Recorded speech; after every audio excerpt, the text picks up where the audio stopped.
Welcome to NFL World, where the NFL starts and ends. I'm your host, Jacob.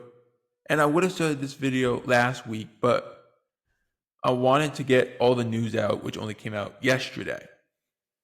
So the NFL, and this was known by a lot of people, was buying stock in ESPN and in other networks, CBS, Fox, all these things. And it was officially announced that they were also moving other NFL Network assets to ESPN, such as Redzone. Now, you know how Redzone always has, and Scott Hansen always says, 7 complete hours of commercial-free football. Well, a lot of people are very concerned about this because they started last year, late in the year, going and putting commercials during the game. And they do like that side-by-side shot of the game is going on, a game here was going on, game here was going on, but we're going to have a commercial go on, which never is supposed to happen. To the point that Scott Hansen actually went on his social media and apologized, not for the commercial, but for saying that there was going to be no commercials during those 7 hours. To the point that the next week, he never said that line, which a lot of people were very irritated about. And a lot of people feel that with this going to ESPN, that is what's going to happen is just going to be commercials, and we don't want to see that. We want the game. And that's why you get red zones who watch the game. That was the concern, and that is the concern. There's also other concerns which I don't disagree with. The concern being putting ESPN personalities on the show and having them do like that. No one wants to hear that. Nobody. I don't. And I was kind of secretly hoping that they keep NFL Network its own thing. So, like, for an example, it would be under the ESPN umbrella, but they would still have their own network, their own channel, their own people. It'd just be under the umbrella of ESPN. Kind of like what is going on with ESPN and Shaq, Kenny, Ernie, and Chuck for the NBA. I was kind of hoping that would be a similar case. Because I don't want to see think I am, and I think everyone else is saying, I don't want to see Stephen A. or anyone on ESPN talking about the game and then almost say they're not watching these games. That's what Scott Hansen's there for. Which Scott Hansen has said he will be there. He will be the guy, the host. But I just don't want them to have to zoom out and say, okay, Stephen A., what do you think about this? What do you think about this game? No one wants to see that. Nobody.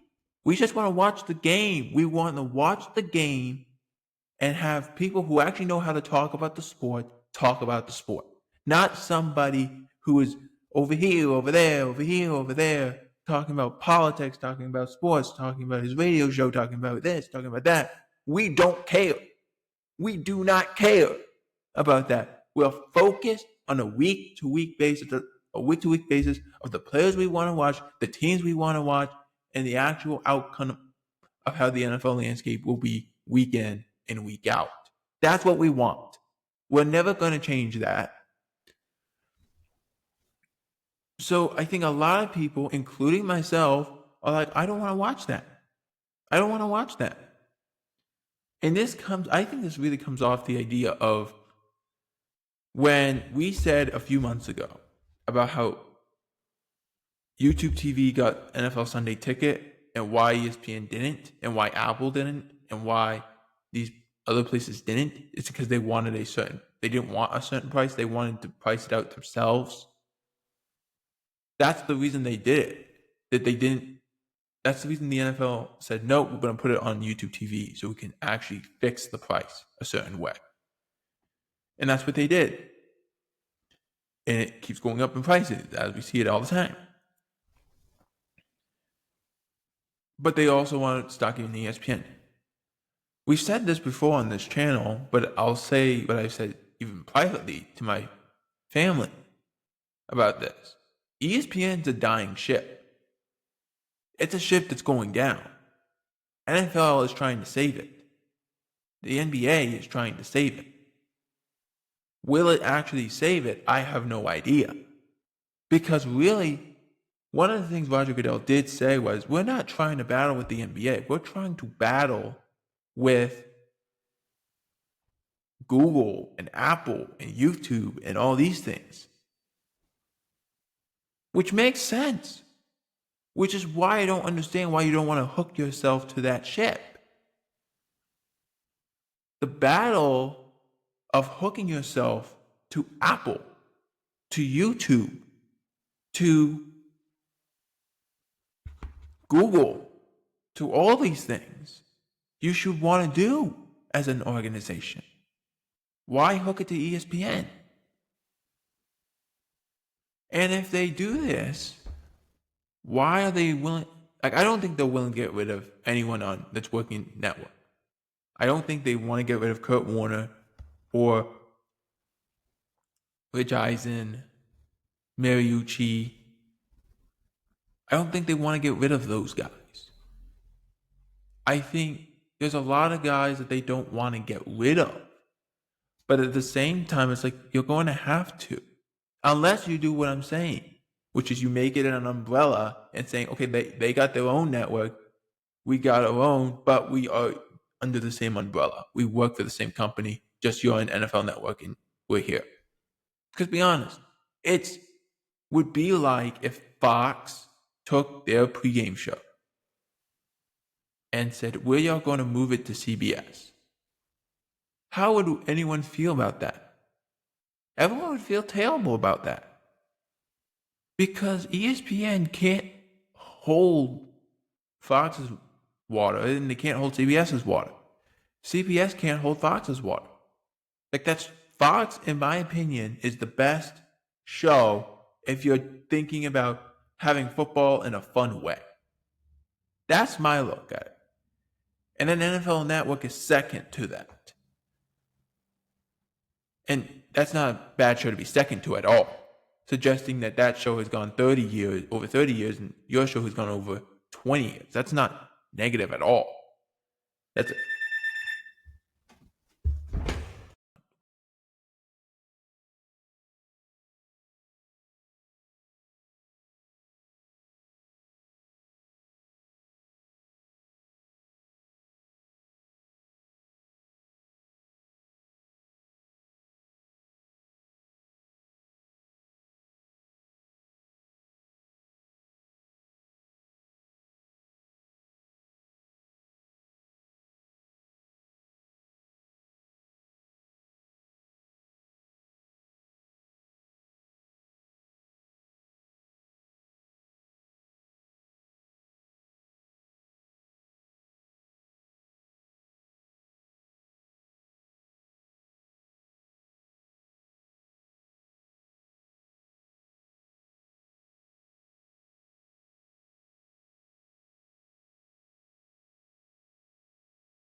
So what happened is it's not a direct negative, but it's a problem that goes and says, okay, those shows don't.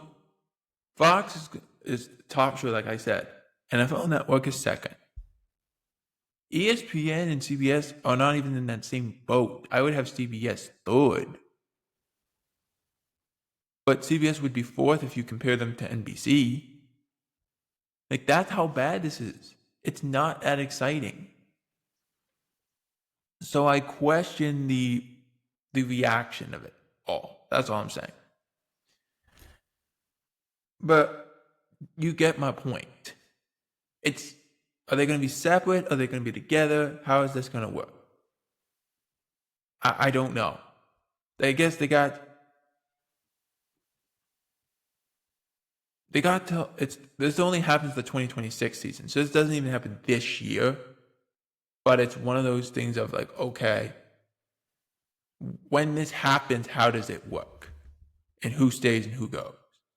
The one advantage compared to the NBA is the NFL network does not have announcers. They call the games across the pond, but they don't have announcers. Like, those are just the guys in the studio that do that. They don't have their own announcers. So that's okay.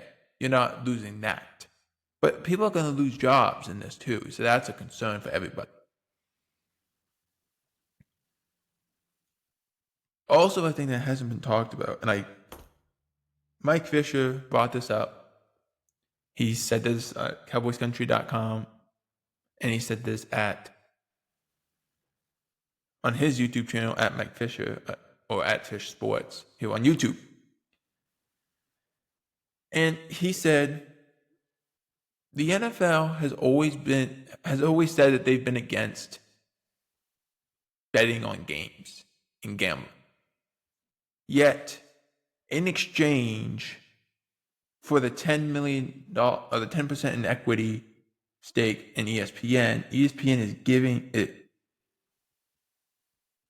is also getting NFL fantasy, meaning the ESPN with NFL fantasy and redzone channel is going to give the NFL money from those things, obviously, but getting it from fantasy. And the NFL is pretending that they don't like it, but are reaping the benefits from it.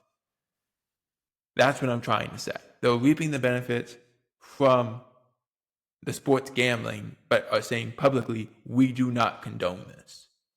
But they're going to take your money. That's what they're doing, which goes back to the Sunday ticket stuff.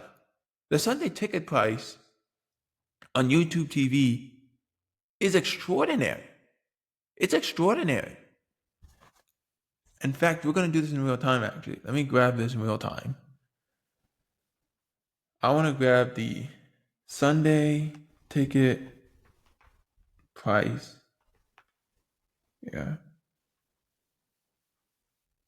2020.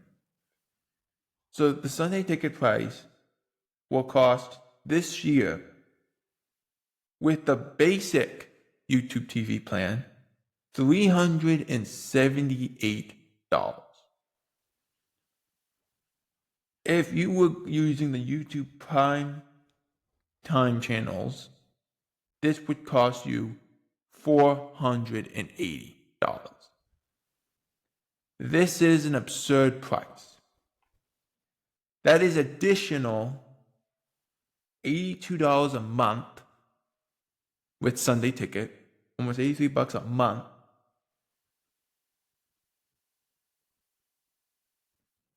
So basically, and that's not even counting your normal,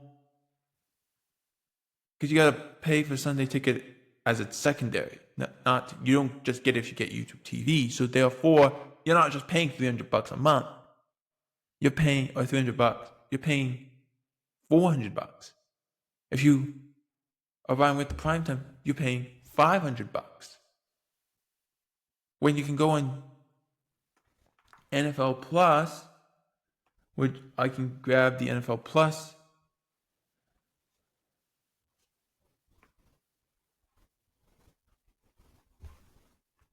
price right here really quickly.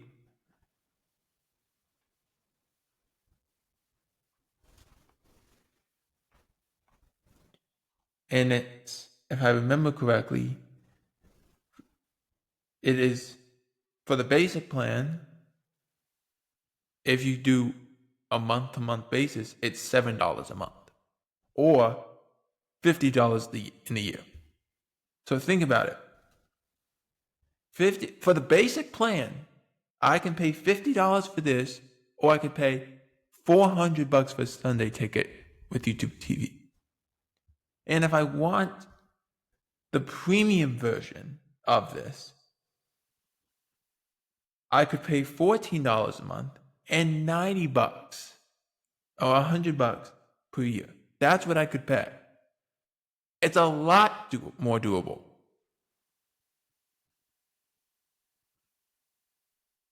The reason you are doing this is because the amount of pricing it costs you would potentially cost, they have it written here, if you grabbed Paramount Plus, Peacock, Fox One, Prime Video, ESPN, and potentially Sunday Ticket through YouTube TV, you would have to spend you would spend over $1,500 in the football season. It's absurd. It's absurd. So it's when we came back to the solution, was Sunday Ticket worth the money? And we said yes. You could also do this and save yourself about $300. When the NFL gets you and they want their money, they'll get it the way they can. For NFL World, I'm Jacob Beard.